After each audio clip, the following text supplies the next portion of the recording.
Jared, welcome to the show. Hey, thanks for having me. Yeah, thanks for joining. Let's start with some basics. Who are you? What do you do? So my name's Jared Parsons. I'm the C Sharp compiler lead and a member of the C Sharp language design team. And so I work at Microsoft. Awesome. And then you've been at Microsoft for quite some time. How long has it been? About a week ago, it became 20 years. Oh wow, congratulations. It was really hard sending out the email for my 20 year. I had to find a photo when I started, and turns out there weren't many digital cameras 20 years ago, so I had to look really hard for one. Mhm. Did you go directly from school to Microsoft? Was that a Yeah, path? I had interned over the summer, and then I graduated and just came straight to Microsoft afterwards. Awesome. Yeah. So C Sharp was actually it first came out when I was doing my undergrad in computer science, and at school, I mostly programmed in Java and C++ back then. But whenever I was working as an engineer for companies like locally on internships and stuff like that, they were all Microsoft shops, but it was all ASP Visual Basic stuff back then. So when C Sharp first got announced, I was like really excited because at the time it felt like a much better design version of Java. And then it was also a giant leap forward in terms of like where we were with like web languages around ASP and Visual Basic. And it's probably the only language I've ever read the actual like technical spec for, and even did my programming languages project focused on C Sharp. Now, of course, that was all like 20 years ago when you were just starting at Microsoft, and I haven't really done that much work in it outside of sort of the first 5 years of existence. So I kind of want to go back and look at some of that beginning, some of your history there. What was the motivation for Microsoft to first like invest in C Sharp, and then why continue to invest in it?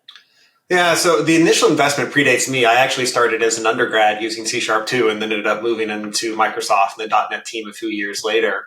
But I know like a lot of our initial kind of reason for doing it is if you kind of go back in time to when C Sharp was invented, like Microsoft primarily had two languages, Visual Basic, which was very much on one extreme of languages, and C++. And there was no kind of middle ground for like, how do I build business applications that can be a little more low level, that can work across all these different versions of Windows, be easily deployable. And C Sharp really kind of filled that void for them. And so very much in the beginning, it was a web and line of business type of language. Mm-hmm. As for why we continue investing in it, I mean, for a long time, it was a very successful line of business application. Most Microsoft GUIs from that time going forward, like Visual Studio, they're all very much like C Sharp, .NET based languages. These days, though, one of the reasons we invested in them a lot is like, frankly, just like performance. So with the kind of shift away from .NET Framework and putting a lot of our emphasis on .NET Core, which is a much more Xcopy deployable, you can have multiple deployments on the machine type of framework, it allowed us to invest a lot more in performance because one of the big problems we had with .NET Framework was the burden of breaking changes. Turns out, if you have a framework that is shipped on 4 billion devices roundabouts, and any change you make to it and immediately ship it to 4 billion machines, the breaking changes get noticed by someone and they're bad. And it really inhibits your innovation.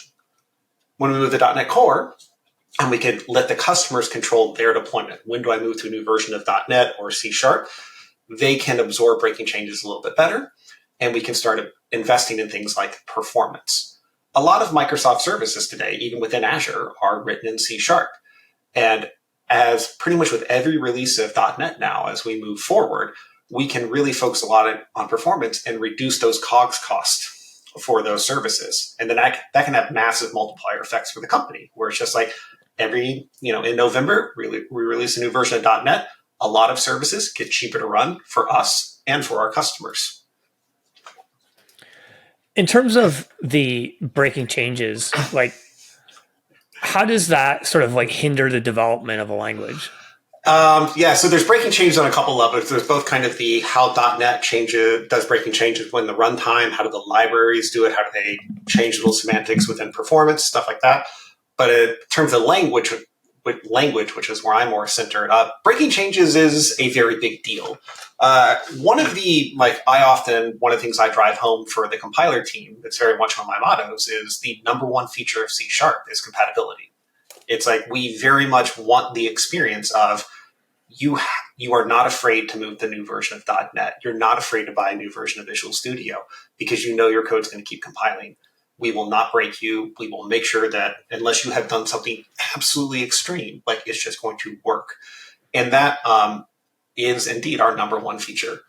At the same time, though, that does push an enormous burden on us. And it's something that when we're in language design, we spend an enormous amount of time thinking about. It's like, how can we design these new features, which go in and solve all these other problems that do not disrupt our existing ecosystem?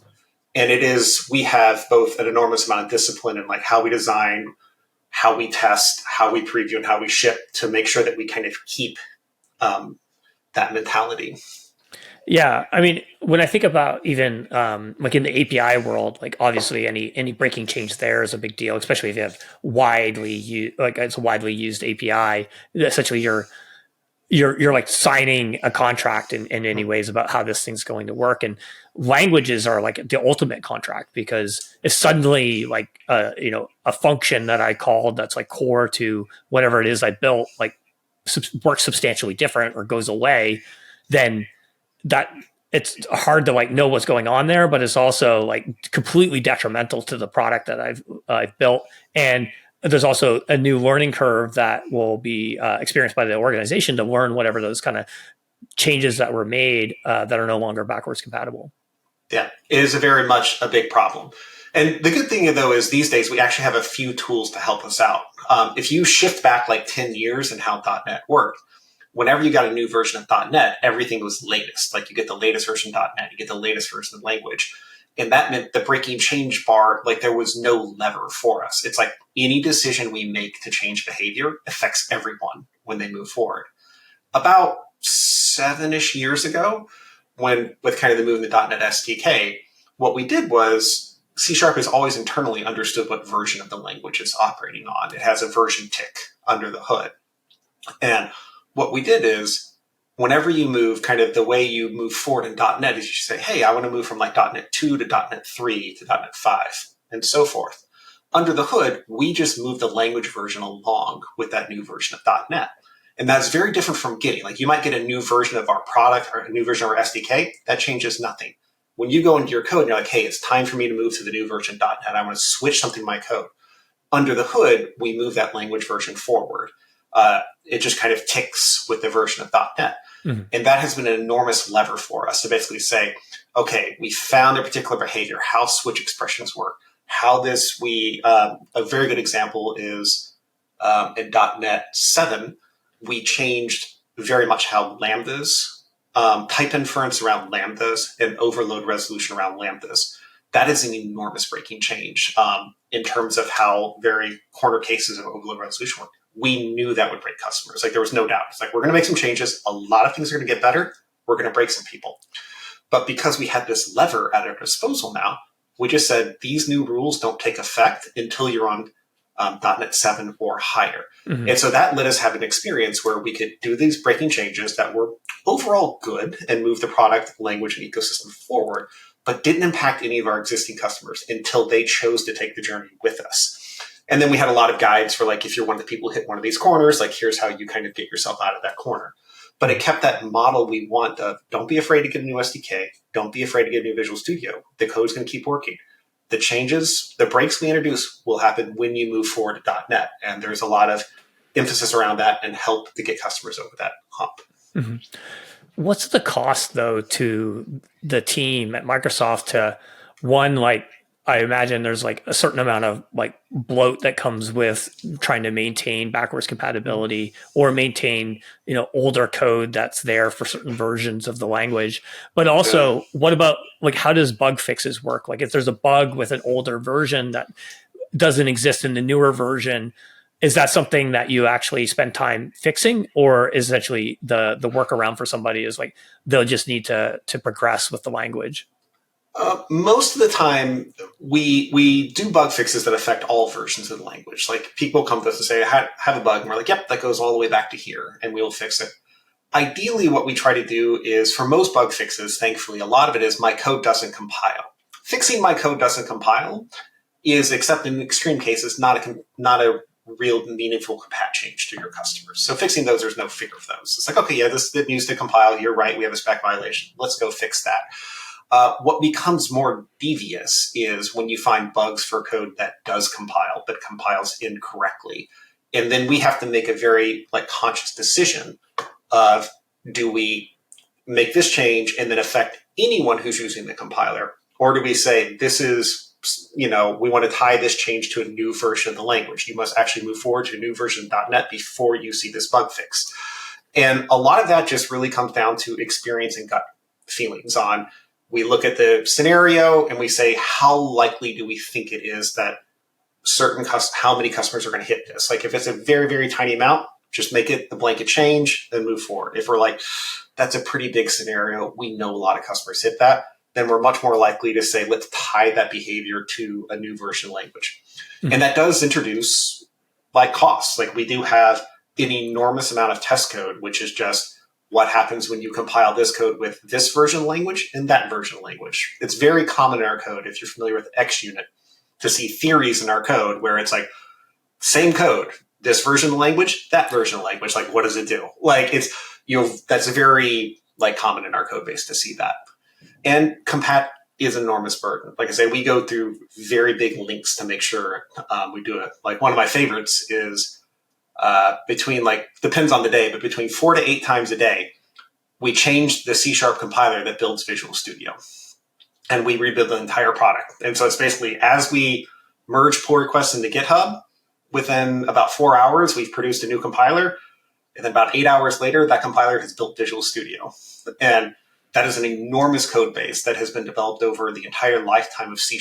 And it has just a beautiful set of different styles and different eras of C# that we can then run our new compiler against.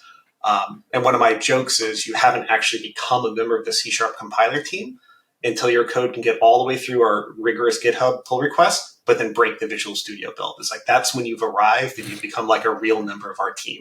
Mm-hmm. Yeah. Well, you're having impact when you break stuff, right? Yeah. It's okay, wow. This is a learning opportunity for all of us. Yeah. So some of these products at Microsoft that are using C# is essentially the language of choice. How are those decisions made when there's a new project that's a new software project? How is the language choice actually? What's that decision making process? Oh man, so I work in DevDiff, and so that's very much the developer tools section of Microsoft, and we have a huge investment in .NET. So pretty much when we do new tools, unless you're on the C++ team, it's pretty much going to be C# or .NET based language. Outside of DevDiff, I think the way it's approached is there's a number of languages which are kind of approved for new projects at Microsoft. It's if you want to do C#, that's fine. These days, Rust, Go, things like that. We have a number of languages, or Python, where it's okay, these are the boundaries they fall in. But I think most of it comes down to just what organization are you part of? What is their big investment in? Because especially in the big organizations, it's not little single tiny projects. It is a collection of teams working for bigger goals. And there's all kinds of existing libraries, services and stuff to build on. And so most likely I expect most teams end up following kind of the suit from where they are. Mm-hmm. Okay. And then going back to the actual compiler, can you walk me through the phases of the compilation process? What does it actually look like to compile something in C#? Sure. So the way the compiler works today is actually, if you run most people's entry point to the actual command line compiler is MS Build. So you either run MS Build, .NET Build, or you build from Visual Studio. Build is actually, I often tell people, build is a complicated process of which the compiler is this little tiny piece. We take source files and references, but under the hood, we actually have a server that we start when you start a build, which we let every essentially compilation event go into kind of this compiler server that we run in the background and handles all the requests. We do that for a lot of performance reasons. But the phases of the compiler are probably not too surprising for anyone who's taken a basic compilers class. We have our initial parsing phases, we get our parsing trees. We then kind of build up our initial semantic model where we go through all of your top level symbols. Let's find the classes, their kind of base types, look at all the method signatures. Let's make sure we can assign that these are all real names. We have symbols for them.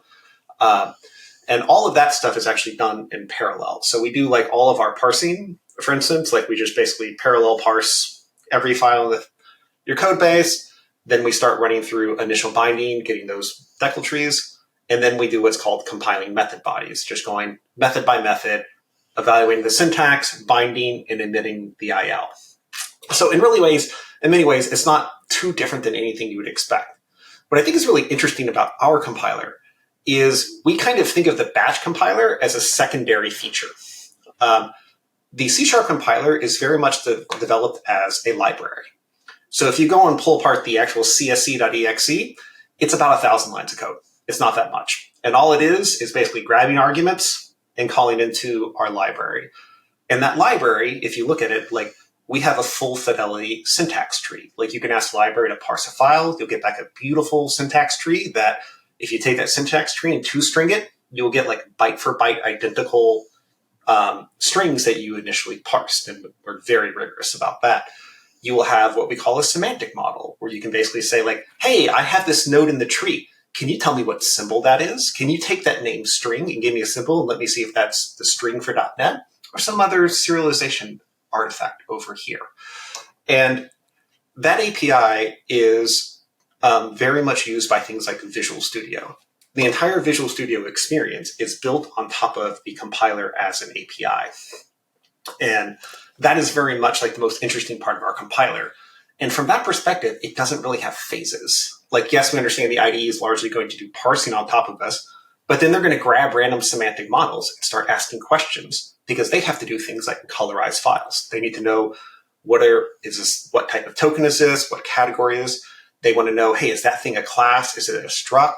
And they ask us all kinds of questions. When they're generating IntelliSense, they want to say like, hey, what are the members for this symbol so I can generate an IntelliSense list? And so strangely, it's like our first job is actually thinking of ourselves as a library and thinking really like, how can we help the IDE team build like a very like fluent and beautiful experience for C#. Mm-hmm. The batch compiler is in some ways kind of boring. It's very little code. We don't touch it as much after we write the IL. We spend a significant more time talking with the IDE team about like, how can we make our APIs expressive enough that you can build all the cool things you want to build in Visual Studio, VS Code, and also just there are all kinds of other tools around Microsoft where people host the compiler and they basically use it to run in like all kinds of little sub-tools and analysis. And lastly, the compiler is also a plugin system these days. We allow customers to insert two types of plugins into the compiler. The first one is what we call like an analyzer. So very often people have domain-specific rules for their code. Like if you have your own serialization framework, you will probably have rules about like what types are allowed to be serialized, what type of constructors you might have, what type of members you cannot have if you're going to be serialized. Those are errors we're never going to put in the C# compiler. We're not adding diagnostics for your custom framework. But via analyzers, you can add your own warnings. And an analyzer is a plugin that goes in the compiler. As we're compiling, we start throwing symbols at these analyzers saying like, here's a new class, here's a new member. And those plugins can then start generating domain-specific warnings about that. Like we have a lot of different tools out there which have these plugins. Like XUnit has a plugin, an analyzer, which will tell you when you've done your facts incorrectly, when you've done theories incorrectly. It'll help point out all these little bugs in your code. And so that is a very powerful tool that people have taken an enormous advantage of. And lastly, the other thing we added about 3 releases ago was a very similar model where we allow people to generate code as a plugin to the compiler. And this is something that libraries very commonly do now, is libraries will have a generator paired with them that plugs into the compiler and will ahead of time generate code that supports their library. A really good example of this is like regexes in .NET. So regexes, typically you write like you new up a regex object, you pass in a string, and at runtime, the regex has to parse it, it has to generate all the CFGs and all the models under the hood, and it has to do this very quickly and produce code that will then match those things very quickly. Well, with the power with source generators now, what we actually do is just run that code at compile time. So you basically define a method, you mark it as let the regex generator run here, and you put your regex string on there. And then at compile time, the author of the regex library has a generator, that looks at the string, parses it out, and generates all the code at compile time, adds it into your program, and then like at runtime, like all that code, it's gone away. When you match a regex, it's just straight into the code for matching a regex. And it's an enormous performance boost for items like definitely. that. Mm-hmm. So you talked about this design choice around making sort of the compiler like a library, or more like an API essentially, and the impact that has around Visual Studio. So was that design choice was primarily essentially influenced when that first came about by the relationship between Visual Studio and the compiler and trying to make like a great dev experience? 100%. So if you go back in time, so the compiler you'll use today for C# is written in C# and generally referred to as Roslyn. The original compiler was written in C++.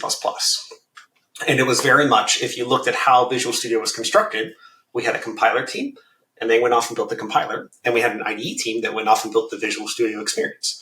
And this was possible to have these two separate teams that kind of had their own, each of them kind of had their own parser. They all each had their separate binders and a couple of things. And for C# 1.0, that was fine. C# 1.0 was a very simple language, comparatively speaking. It's just classes, properties, methods, a little bit of overload resolution logic. Two teams could write their own little binders, no problem. Well, in C# 2, you got generics. That means you get type inference. Things get a little bit harder now. And the IDE team's having to write more and more code. Well, then around C# 3, we get LINQ. So language integrated queries. That is a very expensive, like a very computationally expensive process. It's very hard to write all the binding rules for LINQ. And this is where like the IDE team started to get a bit of a breaking point. Like, hey, like we can't keep up with you all. Like we have to both replicate all the craziness you all are doing in the language and build a beautiful experience around it. And you could see at the time, the code bases started to merge. They started to like share a parser. They started to share a lot of the binding operations, and they started kind of trying to get closer and closer to this one code base. And that was kind of how things went along for about the 7 to 10 years. But the problem is like you end up having, like you were trying to retrofit this compiler, which was a batch compiler. It was meant to like had very specific memory allocation patterns that are just like, hey, let's batch compile as fast as possible. And then you had this IDE team, which is like, hey, we exist in Visual Studio. Objects are very long-lived. And also at the same time, Visual Studio was moving from a tool that was written in C++ to one that is very much written in C#. Like we introduced WPF as the kind of main UI for Visual Studio. And so you have the IDE team getting dragged in the other direction between like, hey, we're getting pushed to more and more managed code, more C#, but our kind of engine is this like C++ code base that was really never designed to be called this way. And so you had this big tension within our own team. But then also when you looked around Microsoft, we found the exact same tension. There were many people around Microsoft who were like, we want to analyze our C# and we want to do things with it. We want to format it. We want to look at it for bugs. Probably the most famous tool for this was StyleCop.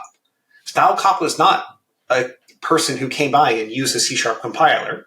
They couldn't. There was a C++ code base that was not rehostable.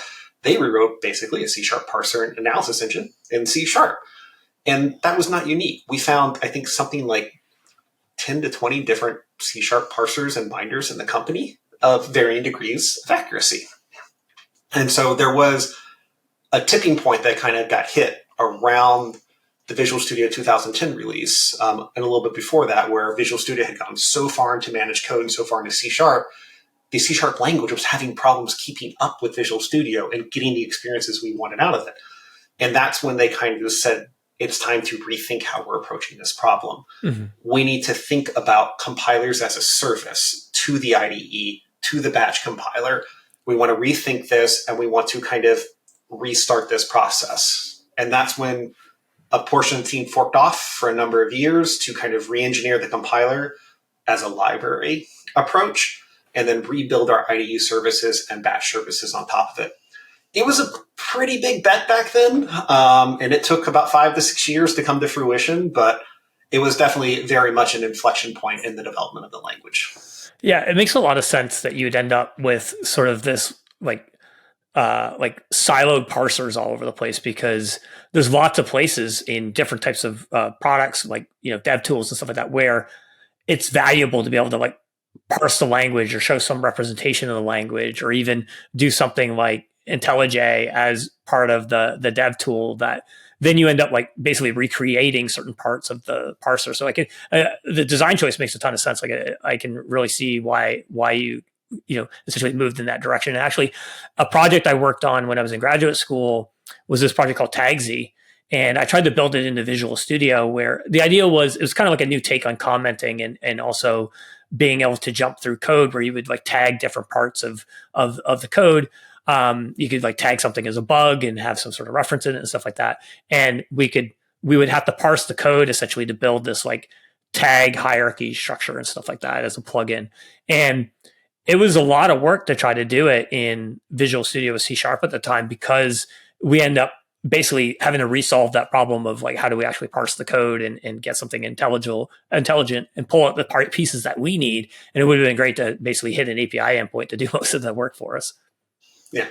Yeah. And that's something we see like over and over and over again. And what's really cool is we initially designed this for like, hey, we want to make Visual Studio great, help ourselves. And there's some internal teams that we know are trying to do these things. But to see like the things people have built on top of it, that like it's like when you put an API out there and it's nice, like what do people build on top of it? We ended up like, there's this tool called like sharplab.io, which is a web browser where you can just start typing C# and it will compile it for you. It will show you the IL. It will show you the parse trees. It'll even let you like run code. It's like, we didn't build this, but like we put this very nice guy, Ashmine, built this. And it's like, it's one of these things where they built it and it's now one of the most important tools for the C# compiler team. Like we're in C# language design using this tool that someone built on top of our APIs. Like we're like, hey, wait a minute, how does that rule work in overload resolution? Like and we just like go sharp lab it and like put it up in language design and like start showing it. So it's really interesting to see like all the different things people built once we kind of give them the tools to build it. Mm-hmm. That's cool.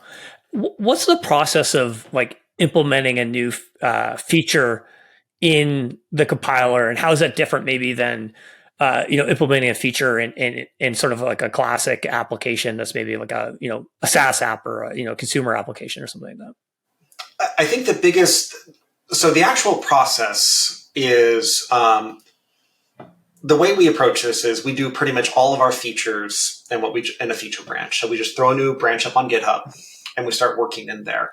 And our process is very much like our standard dev process. We actually like we've tried a couple things over the years, but what we have found works best for us is we follow the exact same rules for building a feature that we follow for building a bug fix. Like every change you make into a feature is going to have 2 people sign off on it. You're going to be passing all of the tests. The only kind of leeway we give to feature development is we acknowledge that you can't do a feature in a PR. Like you have to break them up to discrete commits. And so we have this like very specific formats for comments. We call it like a prototype comment. Like I didn't solve generics, I'll come back here later. Like we allow those type of things because we found it was too burdensome to file issues for like the hundreds of things we know we have to fix in a feature. But outside of that, we spend a lot of time getting the compiler online, getting our APIs in order. And as we're kind of getting to the end of that, we actually start bringing in the C# IDE team. Because one thing about C#, and this is something I believe about all languages, is like languages that just have compilers are toys. Languages are defined by the ecosystem of tools that support them. If we come out with a feature in C# that doesn't work in Visual Studio, we will get 0 feedback. No one is going to help us understand if we've done the right things or the wrong things. So when we ship a feature, we try to ship the experience. And so as we get far enough in our feature branch that we're kind of done with a feature, we bring in the IDE team. They help us round out the corners. We make sure the base experience is in place. Maybe not all the bells and whistles, maybe not new refactorings, new code fixes, but you can use this feature in Visual Studio. We then kind of put it back into main, and then we basically start moving it through the Visual Studio preview process. Customers will get a new Visual Studio preview. If you ever want to try out a new C# feature, you just go and set your language version to preview, and suddenly it'll just start lighting up in Visual Studio. You don't have to do any new installs, no side packages. It's just right there for you to play with. And that's kind of the basic process by which we ship the feature, because it'll stay in preview from anywhere from 9 months to a month to 9 months, depending on when the annual cycle we ship something. And then as we move to a new version of .NET, which usually ships around November, we will graduate features out of preview and they'll just become a part of the experience. In terms of how it differs from like other kind of features in shipping, I think a lot of it is just that C# impacts all like C# developers. Like when we change the compiler, we're not impacting the subset of customers who use our product. The subset of our customers is like all C# developers. And so our impact can be huge. And so we are very deliberate with the order in which we ship features. Like some features we go into and we're like, we know what the answers are for this feature. Like this feature is just about us committing to get the work done. And for those features, like quality is our only concern. We have a lot of processes by which we feel pretty good about quality. Customers will always surprise us and give us strange things, but we feel good about that. We have other features for which we go into them and we're like, we think we know what we're doing. We think we know what the right answer to this is, but we always find these inflection points in features. And be like, it depends on if more customers have thought like left or right about this problem.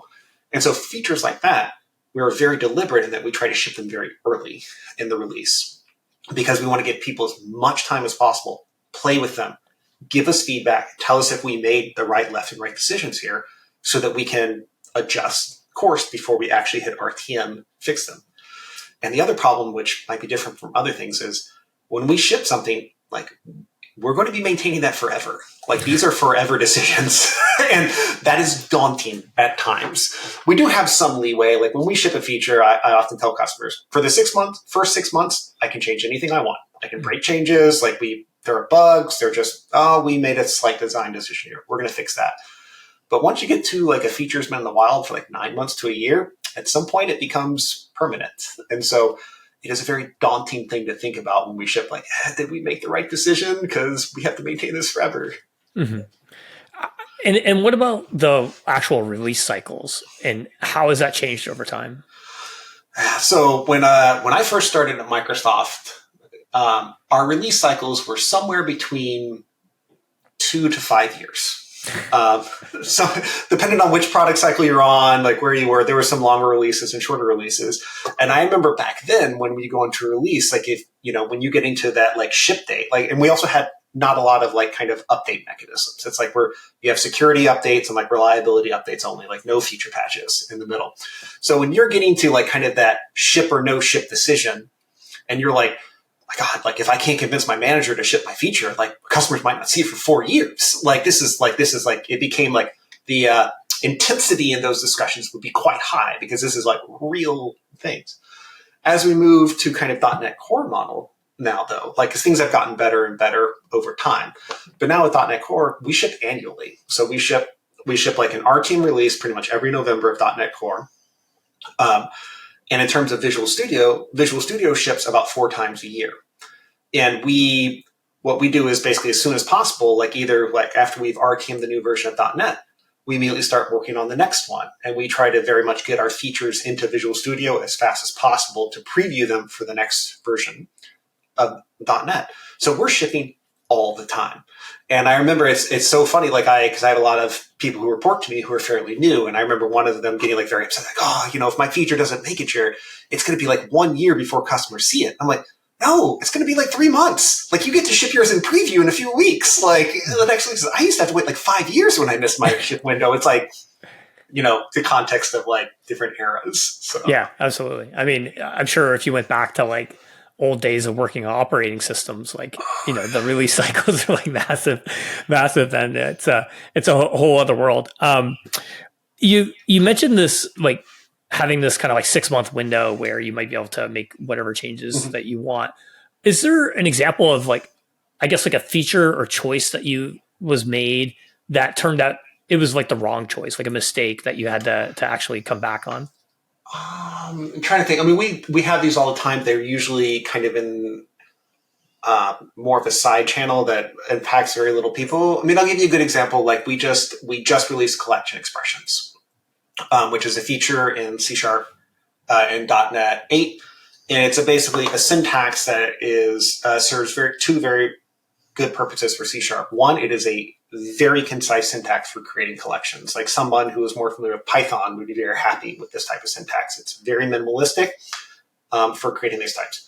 It's also one of the things we designed into it is the way those collections are created is we do it in the most efficient way possible. Like we will do all kinds of memory tricks. We will use the fastest runtime APIs we can take advantage of. And we've designed the feature such that as the runtime gets cool new ways of creating collections, we're free to just keep doing, like, moving forward and making them faster and faster and faster. We realized after shipping that and starting, we had a number of features we knew would build on top of that in .NET 9. Like we're doing this thing called params span of t. And as we started getting into that work in C# 9, we realized we made a few decisions we kind of regretted in there. For one, we regretted that we looked for things like when we're deciding how to build one of these collections, we had these things called builder types that we look to build them. And decisions like, can the add method on the builder be an extension method or not? We decided that was a bad decision. That was causing a lot of complexity in the compiler and causing customers to run into some pitfalls. So we've starting to pull that out. There's a couple other esoteric decisions around like how we treat the builders, where we look for them and what the relationships are. And we basically decided after getting some customer feedback, starting to build new features on top of them and getting some bug reports that were like, those weren't the right decisions. And we need to kind of go in the other direction with that. And we've spent like about a month or two after shipping kind of resolving what the best way to address those problems were. And those changes will come out in about 17.10. They'll actually start shipping in preview in a couple of weeks from now. Mm-hmm. Okay. And then how much does like what's normal or expected in a particular era of like programming languages like impact decisions that you make about language design? Like, 20 years ago, a lot of languages used a lot of braces, lots of using statements, for example.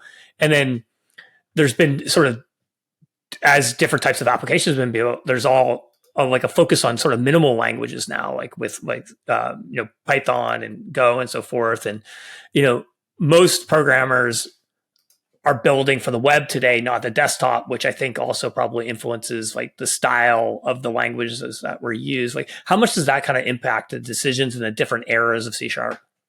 It very much impacts them. You almost have like the perfect setup for like this answer too, which is great. We actually look at other languages and ecosystems a lot.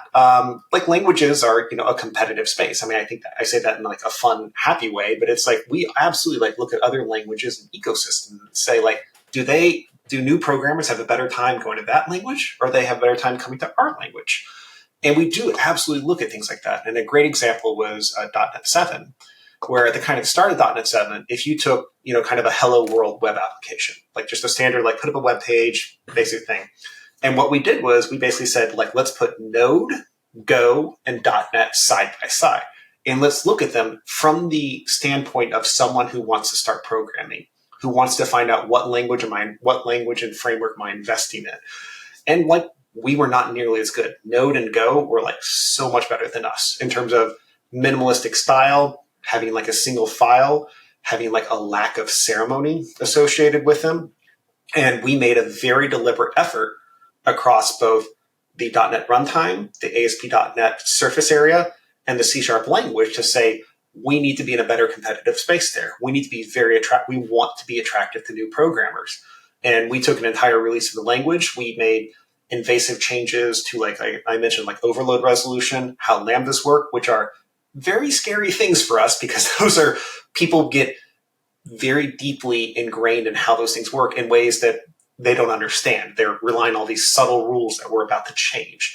And the ASP.NET team changed a lot of their API surface area to be more flexible with this kind of minimalistic API approach. And we actually called it minimal APIs, or minimum APIs. I forget the name sometimes, but it very much was a big theme for .NET 7 to get us over that hump and put us in a better competitive space. And that was, like I said, a very big theme of it. And then even since then, we've had all these little follow-up things to say like, hey, we kind of missed this area. We can make this area better. And we just keep pushing and pushing on that. Mm-hmm. How do you balance like staying relevant and also attracting new developers to the language while not sort of like, pissing off the base of people that have been using the language for years? It can be tough. Like one thing we tell people, we do actually get a lot of feedback sometimes of like, hey, you invented a new way of doing things. Like we often get like one of the pushbacks we get is like, there's like 3 different ways for checking for null now.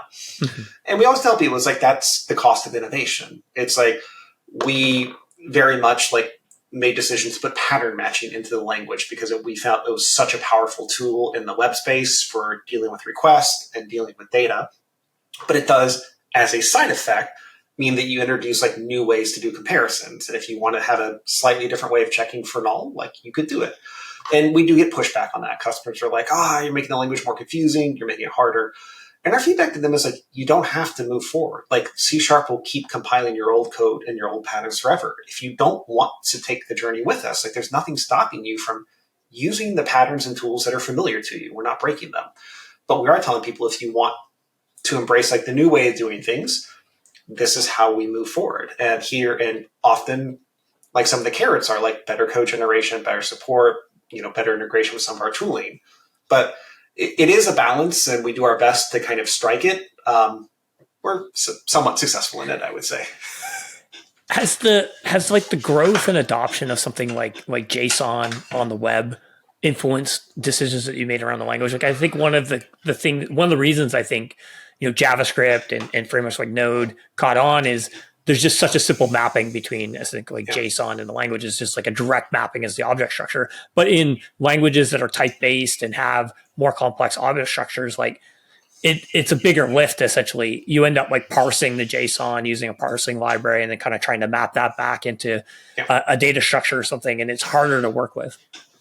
It's definitely influenced us. Like there have been even pushes over the years to, integrate like those types. Like if you look at like Visual Basic added XML literals into their code back in 2005, I believe. Very much trying to remove that like lift and shift. It's like, nope, the XML is right here and you can do exactly what you want to it. We have a structured API around it. We've gotten pressures to do things like that in C#. And thus far, we've kind of like resisted them on the idea we don't want to be tied to a data format that might become up, like, if the web shifts to a new format, like that would kind of obsolete that work in our language. Instead, what we do is we work really closely with the people who are writing these JSON serializers, who are writing the APIs that do that mapping between JSON and .NET objects, and ensuring that we have the features in place so that they can be successful. Like I mentioned source generation earlier about we have the ability to generate source at compile time. We worked very closely with the system text JSON team so that they had enough flexibility in their generators to have very efficient mappings for parsing JSON into C#, minimal allocations, high perf, things like that. But in terms of the actual putting JSON into the language, we don't. It's much more working with teams who are doing that to do what we can to make them successful. Mm-hmm. What are some of the hard problems in compiler design? Is it like overload resolution? I would think would be something difficult. I often tell people it's like there's overload resolution is easy. Implicit conversions are easy. If you have a language with both, like it's hard mode. It's basically impossible mode. If you have implicit conversions and overload resolution, it just becomes impossible mode. That is definitely one of the harder problems. Like C# is very much a language that has implicit conversions and overload resolution and type inference. And that is a very devilish problem, particularly the way we kind of historically have inherited a few of those things. We spend an enormous amount of our time when we're designing new features and want them to be very fluid. We have to consider how does it impact overload resolution? How does that like change type inference? One of the jokes I have in the team is our normal review rules for the compiler is 2 compiler devs have to sign off on every change that touches the compiler. If you touch overload resolution, all the devs have to sign off, all the principals, because like it's in a very gnarly space. But outside of that, I would think one of the hard problems is just like the aesthetics of the language. Like I've been the compiler lead for 7 years now. I've worked on the compiler teams for probably last 15 years. And I often tell people, it's like, I know how to make compiler. I know how to educate people on becoming a compiler dev. We're very good at taking junior devs, introducing them our code base, teaching them how to be a compiler engineer. Like it's an engineering problem. We're very good at teaching people the engineering skills.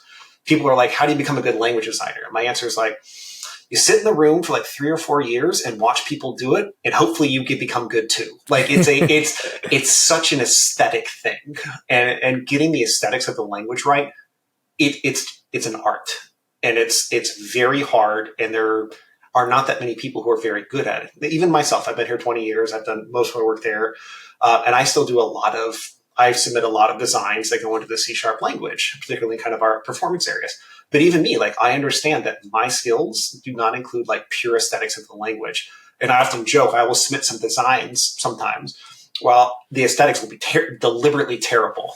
And they're like, why'd you do that? I'm like, we all know we're not picking my aesthetics. It's like, what I've done here is define the rules for this thing and kind of a shape for what the feature will look like. You guys are eventually going to pick the shape. Like, I'm just here to like help you understand what the rules need to be. And then there's a couple shapes that'll be fine by me. So it's like understanding that, but it's definitely like, there's such an aesthetic to that. And it's, some people have a very natural like gift for it. Some people can be taught, but it is definitely something that it's much more of an art sometimes. Yeah, I mean, it's like probably a form of design. Like if you're, designing graphics, like you can learn how to use a graphics tool. You can take a course, and you'll probably be better and more competent than like maybe I would be. But that I think the art side of it, the aesthetic piece, is I don't know how you necessarily get there. Like whether it's like an innate thing or some training that probably happens outside of engineering anyway. Yeah. Like I've gotten to a point now, I'm very comfortable saying, I think that's a bad aesthetic for the language. But when I'm like, well, I'm not sure if that's good or like, is that great? We'll let other people decide. Mm-hmm. And then how has the move to like open source impacted what you do? Well, enormously, on so many different levels. You have like, even kind of like, there's like the base engineering problems. Like when we went open source on GitHub, initially like Codeplex, but GitHub was really the place where we became like an open source tool. It's like you're shifting like a culture that has been non-open source for its entire life. Getting that engineering system, just building in GitHub, building in the open without machines is in itself a huge challenge. I mean, Roslyn, when we started that compiler, there was a lot of thought that by the time we finished that, Microsoft would be in a place that was more amenable to having open source projects. And so they tried to develop with we're eventually going to open source this in mind. But even then, like I was a part of the engineering team that took us to GitHub, months and months of work to just undo things. Like your build system has all these subtle dependencies on internal systems, ripping those out, finding code which is not open source friendly that you have to get out of your system. It's like, nope, can't ship that library. That's not an open source friendly library. We have to lift and shift over to here. Just your build systems, like moving from like a place where you have these beautiful internal build systems that can talk to all these services to say, hey, we're on GitHub now. We can't talk to any of that. Like this is all building in the open. We have to now find replacements for all of these tools, these libraries, these services. It was an enormous engineering shift. And I would say even probably we didn't really figure out the engineering shift for like a couple of years until we got good at building out in the open and dealing with these dual builds where we build in the open, but we also build internally for shipping purposes. Has it made the product better? Oh, absolutely. Like it's one of the things we take a lot of pride in now is like, you can just go to our repo, clone and build. Like clone, build, F5. Like I tell people, it's like, and listen, Roslyn, open a Visual Studio, hit F5, a new version of Visual Studio will pop up with a C# compiler, and you can just start playing and having fun. There was zero chance that would have been true before we went open source. Like when you joined the team at Microsoft, the first thing you did, the first commit you make in a new team repository at Microsoft is you find the README file on how to build the code. Like what services you list to, what security groups you got to be in. And then you find the errors in it from what has changed since the last person joined the team. And you send the commit. You send the commit to say, here's the new way to like build our repo. And that like type of system works when you're working with like 10 people who can like come sit at your desk and like, oh yeah, we forgot that you joined this group now. That does not scale to open source. Open source, you have to make it, if you want contributions and you want people to participate, the entry point to building and running your code has to be as small as possible. And so we very deliberately, when we went to the open, put a lot of emphasis on how do we make this easy? How do we make it like the simplest possible? Clone, open Visual Studio, go. And so it is definitely a better product in terms of that respect. Yeah, it becomes a forcing function probably for actually writing good documentation too, because you can't just tap your buddy on the shoulder and ask the question. Yeah, it absolutely is. I remember when we first, for a while, when we went open source, people would start saying these PRs to Roslyn, like, I have this new language feature and I want to merge it. We're like, stop, what are you doing? Like, why are you doing this? And we're like, this is not how you do a language feature. Like, you have to go to like the language design committee, get it approved, and then like you can't do a feature in a PR. It's way too big. We have to do the IDE. We have to do E&C. Like this, stop. And they're like, well, you never told us. And it's just like this knowledge we had in our head of like, you can't do that. And we're like, we're right. We've never told people like how to do this. And so we actually sat down and put like a document out like, hey, you want to submit a language feature? Here's the process. Like, this is what we do. Here is like, and please also don't start with this. Please send some bug fixes so we know who you are, that you're good, like that you're worth, because one thing we had to really communicate to people, it's like, there's no such thing as a free PR. Like, we have to review your PR. We have to maintain the code. Like there's an enormous resource investment on our part to even get your language feature in. And so we don't want to commit to doing that to just someone who says they have a good idea. Like, we want to see people who have done bug fixes, maybe some refactorings that we'd like, okay, like, you're going to be here for the long haul. You've displayed a minimum amount of competence here. We feel like investing in you is not as big of a risk. We feel like it's probably going to pay off now. Mm-hmm. So you've been working on C# for 20 years at Microsoft, as we said at the head of the show. So what keeps you like interested and engaged? I don't know. So I tell people that like I've worked here for 20 years, but I've had about 5 different jobs. I originally started in a different part of Visual Studio. Then I kind of I actually started in the Visual Basic team. I worked on the compiler for a while, then I worked in debugger. Then I went and worked in research for a little while on kind of like systems, taking C# in a systems level direction, doing permissions, async await, and a bunch of other things.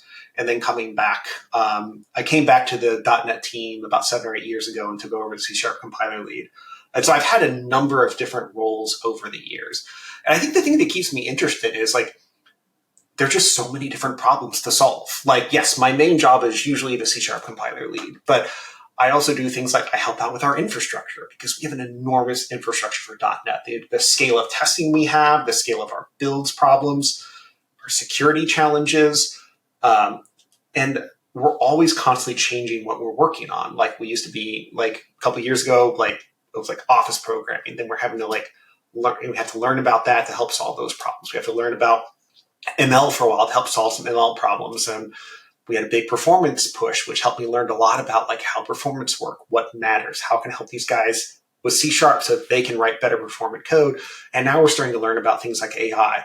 So one of the nice parts moving about in like the languages space is I get introduced to all these different problems, and I can, get these little tidbits of fun that I can pull into my day, learn a little bit, and kind of move on to get the next little tidbit.